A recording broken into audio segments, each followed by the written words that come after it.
Good day, gamers. My name is Drist. In-game name for Shroud of the Avatar is Shroud. And I am going to. This is my first ever YouTube video that I'm making. I will be continuing to make videos from Shroud of the Avatar, EVE Online, and Star Wars: The Old Republic. So I'm really looking forward to this. This should be a lot of fun. And this is my first one, so there will be some stumbles and some falls, so just disregard those. And I still have to get used to talking to an empty room. That's kind of awkward, but I'm sure I'll get more comfortable with time. So this first video is, I'm just going to do a quickie. It's Shroud of the Avatar, spiritual successor to EVE or to Ultima Online, and I'm going to show you what my decks that I use in this game are. So I have two combat decks that I use. This one is for everything except for the undead, and then this one is for the undead. And I'm also going to talk about my armor choices that I have in this game as well. So, Shroud of the Avatar, in-game name Shroud, and without further ado, let's look at my deck. And at the end, I'll probably fight a couple creatures, kind of let you see the deck in action. So we'll look at the first one first. And I have two death transfers that I like to use. Life transfers, I should say. And I don't have the second one in here, so let's throw that in there real quick. Because sometimes I roll with this second death transfer, or life transfer, sometimes without. But for this demonstration, I'm going to throw it in here so we can show the full thing. So we'll do this. And you see how I kind of have, like over on this side of the things, I have my combat skills that I'll actually be continuing into fire. And over here, these are my more defensive area effect stuff that maybe only gets fired once or twice a fight. So, and that way, I like to keep it separate like that. Less confusion when I'm actually fighting. There we go. And I have this Grandmaster, which means I can actually throw 5 of these over here. So that was 2. That's 3. That's 4. And that's 5. So there we go. That's the completed deck that I normally run with, except for sometimes I'll take that second skill out if I don't want to. The reason I switched to this deck, let's talk about that real quick. When I first started off this game, let's hit done here. When I first started this game, I got turned on to this game by Marquis Dragon, and I was watching him play this game, and he was he was a fire mage. He's still a pretty good fire mage. His skills are getting up there, and I love watching him play. And that's what I did at first. I wanted to be a mage. I wanted to be DPS. And I looked at some of these other trees, and the fire tree was just the more intensive DPS tree that I liked. So I went to this route. And then I kind of evolved over time from there. And the reason I evolved was I like to be flexible. I don't like to limit myself to a specific route. If you limit yourself to fire, then you can be very good against things that are susceptible to fire, and then you find yourself fighting stuff that are resistant to fire and you don't do as well. I like to have variety, so that was one of the reasons I evolved. And then the other reason was reagent use. In this game, I'm not rich yet. I'm working on it, but I'm not quite there yet. And I had a hard time earning gold when I kept having to go out and buy reagents. And so as you can see, this firewall, which I like to use a lot, 9% chance to consume. These take reagents, and a lot of the stuff I was using was taking reagents. This one, I use this one a lot. So I was using a lot of stuff that took reagents. Actually, this one don't take reagents. Anyways, I was using a lot of stuff that takes reagents. And so I'd go out adventuring. I'd come back, resupply my reagents, and a lot of my gold that I just earned went away to supply the next raid or next adventure. And then the other downside is I'd be out in a mine, and I'd run out of reagents, and I had to come back to the surface to resupply, which meant not as much cutting into my mining time. So I got to thinking, I gotta find a way, gotta have a deck that I can use that is not so dependent upon reagents. And I tried the bow and arrow and didn't quite stick with me. And so ultimately I settled on this. I settled on swords. I like the swords, no reagent use here. Death Touch, no reagent, it's a life transfer. And Death Ray, there is a reagent used, and that's why sometimes I use it, sometimes I don't. It's only 9% chance to consume, but when I'm using this one, I tend to use it a lot, so I tend to go through reagents. So that's why sometimes I use it, sometimes I don't. And then, but let's say I am not using it, which I do. I don't use this about 70% of the time. I don't use it. So let's say I'm rolling 70% of the time. The only thing in this deck that would actually take reagents is my area of effect fire. And I only really need to fire these once to get them up on the targets per fight. And each of them has a 9% chance to consume. So if I'm only using them once per fight, these will take forever to burn through my reagents. So this actually is very low consumption. This deck is very low consumption when it comes to reagent, and that's why I like it. So let's talk about the individual skills a little bit. Coup de Grace. This is a finishing move. As you can see by the description, if your target is below 20% health, it will deal 5 times the damage, which it really does. This thing, stack 2 of these together, stack 3 of these together, and yep, you get your target down to 20% health, hit them with 2 of these or 3 of these, and bam, they're dead. Whirling Blades, I do a lot of solo work, and which means I need to kill stuff quick, and Whirling Blades hits multiple targets at once. So when I'm surrounded by kobolds or whatever it is, Whirling Blades will hit them all at once. And then of course I have my life transfers, and here's the other reason for life transfers.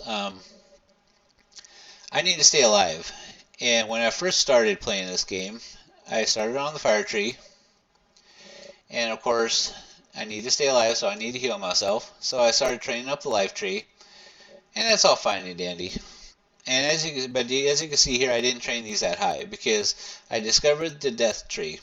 And the problem that I was always having with the life tree is I'm firing my DPS stuff here, and oh wait, I gotta jump over here and heal myself, and then fire my DPS, and oh, jump over here and heal myself. So healing myself is taken away from the time I can be hitting something, but then I'm hitting something and my life's going down, and now I have to take time out to go heal myself. The life transfers, they are like an all-in-one type of a skill. This one will draw from the enemy 10 to 40 damage from the enemy and dump it right into my health pool. And this one, 18 to 40 damage, draws from the enemy, dumps it into my health pool. They are a DPS skill / healing skill. There we go. I don't have to stop hitting my target to heal myself. Woohoo! Loved it. And early on, these things were kind of weak, but now that I've grandmastered them both, these things are amazing. I love these 2 skills right here. And the next one I'm going to grandmaster is this one. This one will increase the potency of these 2 right here. So when I finally have all 3 of these grandmastered, I'm going to really enjoy this deck with those 3 main skills. They keep me alive, they kill stuff, and you can't ask for more. So, and let's go back to this deck here. So we talked about my life transfers, and we talked about the blades. And as you can see here, I have Tap Soul. And I've heard conflicting opinions with Tap Soul, but I personally love it. And here's why. Your health is important to you. And guess what? Your focus is also very important. All these skills require focus. Some of them require a lot of focus. And if you don't have focus, you can't fire your skills off. And sometimes when I'm running, killing stuff, and I'm firing these things off and throwing life transfers out there and firing some blades, and I'm not paying attention, I'm not hitting this Tap Soul, I will run out of this focus bar really quick. So what Tap Soul does, it draws from your health pool and dumps it into your focus pool. And so people say, what? I need my health. Yes, you do, but guess what? Fire off your Tap Soul, takes it from here, dumps it into there, fire off your life transfer, draws from your enemy, dumps it back into your life pool. So basically, if you hit your Tap Soul, replenishes your focus, followed up with a death transfer, or if you are not rolling with a death tree and you have the life skills, followed up with a healing skill, and replenish the HP that it takes out of your HP pool and dumps it in your focus. So it's a balance. It really is a balance between your healing slash Tap Soul, but it's a balance that works really well if you actually implement it. So I never run out of focus ever. The only time I run out of focus is if I'm just kind of mining, killing stuff, listening to some program on the side, and not really paying attention because I'm getting over cocky and confident and stuff, and I start forgetting to hit the Tap Soul, and next thing you know, all my stuff shuts off, and I kind of look up and wait, what? And I look, oh yeah, I forgot to hit Tap Soul, and I'm out of focus. So that's really the only time I run out of focus now. So it's a good skill to use, even if you're not using the death tree. Even if you're using others like life skills to heal yourself, throw a few Tap Souls in there. You will see a benefit from it. Ignite Weapon. Since I am using swords, this adds the fire damage to my equipped weapon, so a little something extra to hit my enemy with. And that's it. This is my main deck that I use against pretty much everything except for the undead. And let's look at the undead one now. Once again, Coup de Grace and Whirling Blades. I like the swords there. And of course, Tap Soul. Like I said, gotta have Tap Soul, gotta have focus, so there it is. And of course, I have my Area Effect Fire. I love these Area Effect Fire. And now, of course, I don't have life transfers here because guess what? You're fighting undead. Life transfers don't work too well with the undead. So in its place, I have a Fire Arrow. So Fire Arrow. If I was to rank my skills, highest priority down to lowest priority, Fire Arrow ranks right above the Blades. Blades actually ranks at the bottom. And let me show you the ones that rank at the top. So we have Fire Arrow here. And then go down here. Of course, I have my healing spells here because I don't have life transfer, so I got to take their place with something. And for me, that's Healing Ray and Healing Touch. I like those two. And now here we go. Banished Undead. This is my top priority undead skill that if it's up on my deck, I use it. If 2 are up on my deck, I stack them and I use them. If 3 are up, I stack them and I use them. It is the highest priority skill. It is very effective against the undead. I currently have this one at 60. It's kind of low. I don't fight a lot on the undead, but I'm looking forward to having this one Grandmastered. It'll be quite potent at Grandmastery level, I think. So that's the highest priority here. And then I have Searing Ray. This is right below Banished Undead as far as priority goes. So if Banished Undead is up, I use it. If it's not, I use Searing Ray. If it's not up, if neither one of those 2 are up, I use Fire Arrow. And if none of those 3 are up, I use my Blades. So it actually works really well against the undead if I ever find myself out needing to mine iron, and then in which case that particular mine that I go to has a lot of undead, so this deck comes in handy there. So there you go. My everything else deck here, combination of swords, death, and fire, and my undead deck. So and let's look at my gear real quick. Like I said, I'm a mage slash swordsman slash Death Knight. There we go. Mage slash swordsman. I'm a mage, Death Knight, swordsman, I guess. And I started off with cloth armor, epic cloth armor, and I had it enchanted and masterworked, and I think I was rolling +8s or +9s, 10, something like that. And it was cool, but cloth armor doesn't have much in the way of resistance. You're like a glass cannon, And I don't like that. I like to have some type of resistance. I don't need to be a tank with massive armor. I'm not a tank. A DPS, but I still like to have some resistance. And so when I first started experimenting, I jumped all the way up to plate mail. Plate mail is cool, very cool. Looks cool. Epic plate mail is really, really cool looking. But the fizzle rate is very high, and you can offset that, but to me, not enough for it to be a feasible option. And the good middle ground between the cloth and the plate mail was this chainmail here. And as you can see, I don't have a complete set of chainmail on purpose. I actually mix and match. And the reason I mix and match is because I need to keep that fizzle rate down. So, because I am using spells, I need them to fire. And if I try to roll 100% chainmail here,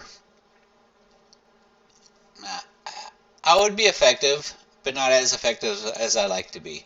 So instead of rolling 100% chainmail here, I switched out my gloves for a cotton epic cloth. So there's no fizzle chance on here. And my headpiece, no fizzle chance on there. So that's two of the things I do. The third thing, I'll carry a wand in the offhand here. And the wand has a 15% bonus to the fizzle. So it'll offset a 15% magic fizzle. And then the other thing I do, there's an actual skill in here under the focus tree. It's called follow through. And currently I have it at 82. This is actually on my list of stuff I'm going to Grandmaster here pretty soon. It's ranked maybe number 3. It's very important for what I'm doing. At current level 82, it'll offset 10.3% of my magic fizzle. So between all those, I actually have pretty decent resists, and I also fire everything I need to fire fires. So let's look at those, okay? My 2 death life transfers are right here. This one right here has a 0% fizzle chance, and if I move, it still has a 0%. Excuse me. And if I look at my death ray here, 0% fizzle chance, stationary.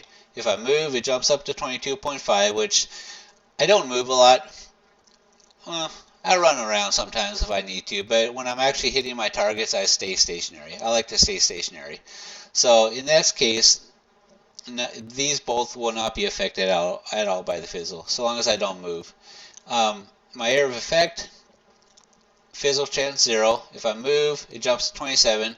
That's fine. I only need these area effects to fire once per fight, maybe twice, depending on how long the battle is going. So I stop moving if I'm moving, fire it off, and then start moving again. No problems there. And then this one, Ring of Fire, it has a 15% chance to fizzle, but in all actuality, the 15%, I don't notice it. It maybe fizzles once in a while, stationary. I don't notice the 15%, quite frankly. If I move, it jumps up to 42, so once again, I only need these to fire once per fight, maybe twice, so when I need to fire them, I stop, fire them off, and then if I need to move, I keep moving. So, and as far as the death, the undead side of things, this Banished Undead, 0% chance to fire with a fizzle. If I move, it jumps to 4.9, but honestly, 4.9 is minuscule. You'd never notice it. The Searing Ray, 0%. I move, still 0%, so it's always going to fire. And then my swords are always going to fire. And my fire arrow, 0% stationary. If I move, it jumps to 12. It's always going to fire. Not noticeable. So by mixing and matching this with a couple pieces of cloth and the wand, and then that skill, you can greatly reduce your spell's chance to fizzle to the point where it's almost not even noticeable. So, and I can actually show you a switch that with the actual Chainmail Gloves, which I do carry these in case I need them, in case I'm fighting some stuff that's a little harder and I need the extra defenses. So I slap those on there. It jumps from a 11 point, what was it before? 11.2 to 13.2. And as you can see, I don't have a set bonus. But I'll be honest though, I don't notice not having a set bonus. To me, it's not that important. It's not that noticeable. What is noticeable is having my skills fizzle. So, excuse me. But let's see what that set bonus looks like on here though. Let's throw on my handy dandy marquee dragon mask. I won this watching his show. I love this mask. Very cool. Look at this. No light there. I need light. There we go. There we go. Oh my glory. I don't know the fire breathing skill yet. I need to buy that one. Anywho, so now we have the set bonus. So 11.2 without the set bonus. 15.5 now. There is a difference, but like I said, it's not for me a noticeable difference. What is a noticeable difference is my skills not firing when I need them to. And let's look at the fizzle chances with all this stuff on. Look at the death tree first. My 2 life transfers. So 0% here. If I move, jumps to 3.3, so it's always go to fire. 6.3 here, so it's always go to fire for all intents and purposes. If I move, 33.3, that's fine. I don't move when I'm using these. The problem is actually right here. 10.8, it's go to fire. Unless I move, 37.8, so that's kind of a problem. This one, stationary, is start off at a 25.8. Semi problem there. If I move, jumps to 52.8. So you can kind of see why I've chosen to do what I do. I'd rather have my skills fire when I need them to than to have a little extra defenses. And honestly, when I'm drawing life from my targets and replenishing my own pool, you know. So there we go. Let's switch back to that. And that's it. That's my 2 decks that I use, my reasoning behind them, and my armor setup that I run with. And let's go down and fight some things real quick, kind of see it in action. So let's pull that out. There's 3 Capolds down here. This fellow over here. Let's get his attention. Come on, buddy. Come on. They always get hung up. There's 2 more. Excellent. There we go. Let's pull them over here. So first thing out the gate, stack these 2. Drop my area of effect. Let's get some fire on my sword. And then let's get that one up. So now we have my area of effect here. Target one of these guys. Stack those 3. Fire it off. Hit my tap soul. Hit that one. Stack these 2. Whirling Blades. Hit that one. Stack these 2, but don't use them right off the bat. Hit that one. Use that one. Oh, I should have stacked that one. Let's get a better picture here. As you can see, the one guy is dead. Hit that. Stack these 2 here. Hit that. I'll stack these until let's use that now. It's starting to get a little low there. So you see how it draws away from the 1. That's fine. We'll use that. Use that. Stack these 2. Use that. Now one thing went out on me, so let's pop another one there. And this guy's about dead too. Pop those. And all 3 are dead. So there you go. And obviously I have my deck's cards unlocked. This is the best way to do it. Sure, it's random, and I'm going to tell you, it's frustrating as hell when you need a very specific skill and the deck won't give you that very specific skill. Yes, very frustrating. But the benefits of having an unlocked deck far outweigh the negatives. So, and also, if you're rolling with an unlocked deck, you really should be stacking your skills. Come on, loot that guy. There we go. Because take your skills and you stack them. 2 of the same skill stack, like 2 of these coup de grace, hit harder than 1. 3 of these tap souls replenish more than 1. 2 of these hit more than 1. 2 of those. You always want to stack your skills, if at all possible. And if you don't need it right off the bat, keep stacking, keep stacking. It'll stay in your deck longer as you're stacking. And yeah, 4 of these, stack these things. There I have 4 there and I have 4 there. These 2 would do pretty well for what they're supposed to do. So there it is. My first YouTube video ever. Shroud of the Avatar, spiritual successor to Ultima Online. Love this game. And I'm also, like I said, EVE Online. Going to be doing a lot of EVE Online. I have some ideas that I would like to record. And Star Wars, The Old Republic. So those are the 3 ones I'm going to bounce between.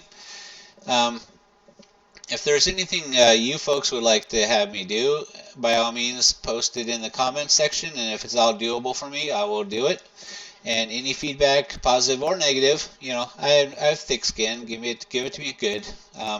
Post it in the comment section. I welcome them all comments.